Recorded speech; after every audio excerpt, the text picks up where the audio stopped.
താരപരിവേഷമുള്ളൊരു പുതുമുഖത്തെയാണ് മുംബൈയിലെ north central മണ്ഡലത്തിൽ BJP ഇത്തവണ ഇറക്കിയിരിക്കുന്നത് ലോക്സഭാ സ്ഥാനാർത്ഥിയായി. 2008 മുംബൈ ഭീകരാക്രമണം ഉൾപ്പെടെ രാജ്യം സാക്ഷ്യം വഹിച്ച വമ്പൻ കേസുകളിൽ പബ്ലിക് പ്രോസിക്യൂട്ടറായ ഉജ്ജ്വൽ നിഗമാണ് ആ സ്ഥാനാർത്ഥി. ജീവിതത്തിലെ പുതിയ ഇന്നിങ്സാണിതെന്നും ജനങ്ങളോട് ചേർന്ന് നിന്ന് പ്രവർത്തിക്കുമെന്നും ഉജ്ജ്വൽ നിഗം 24 പറഞ്ഞു.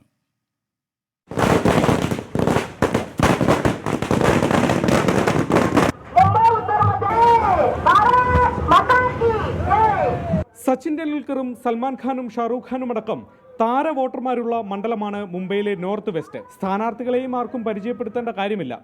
1993, 2008 ഭീകരാക്രമണം, ഗുൽഷൻ കുമാർ കൊലക്കേസ്, പ്രമോദ് മഹാജൻ വധം, അങ്ങനെ രാജ്യം ശ്രദ്ധയോടെ കണ്ട കേസുകളിൽ സ്പെഷ്യൽ പബ്ലിക് പ്രോസിക്യൂട്ടർ ആയിരുന്നു BJP കളത്തിലിറക്കിയ Ujjwal Nikam. It is a second inning of my life. There is a complete reformation also. The transformation from one phase to another, it's a difficult task, I can understand. But now, during my career as a lawyer for the state, as a lawyer against the anti-social elements, I always accepted challenges. Z+ category സുരക്ഷ ഉണ്ടായിരുന്നു ഉജ്ജ്വൽ നിഗത്തിന്. പക്ഷേ പ്രചാരണ വാഹനത്തിന് പുറത്ത് അംഗരക്ഷകരുടെ എണ്ണം നന്നേ കുറവ്. Now I'm in the politics, so you have to keep the safe distance.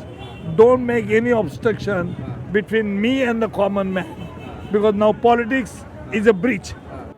Mumbai ഭീകരാക്രമണത്തിനിടെ Hemant Karkare വധിച്ചതിൽ RSSന് പങ്കുണ്ടെന്ന വാദം കോൺഗ്രസ് തെരഞ്ഞെടുപ്പ് കാലത്ത് ഉയർത്തുന്നുണ്ട്.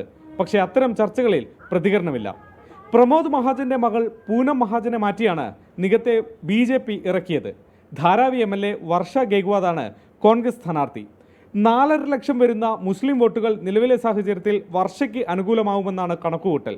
സിറ്റിംഗ് സീറ്റിൽ ജയിക്കാൻ BJPക്ക് കൂടുതൽ വിയർക്കേണ്ടി വന്നേക്കും. അവസാന മണിക്കൂറുകളിൽ പരമാവധി വോട്ടർമാരെ നേരിൽ കണ്ട് വോട്ടുറപ്പിക്കാനുള്ള തിരക്കിലാണ് ഉജ്ജ്വൽ നിഗം. മുംബൈയിൽ നിന്നും വരുൺ വി നായർക്കൊപ്പം ശ്രീനാഥ് ചന്ദ്രൻ, 24.